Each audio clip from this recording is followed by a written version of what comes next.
ಅವಳೊಂದು ಅಂದದ ಉಯ್ಯಾಲೆ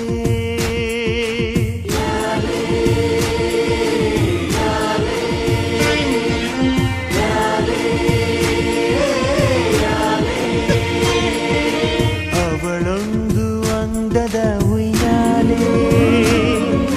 ಗೊಂಬೆ ಗೊಂಬೆ ದಂತದ ಗೊಂಬೆ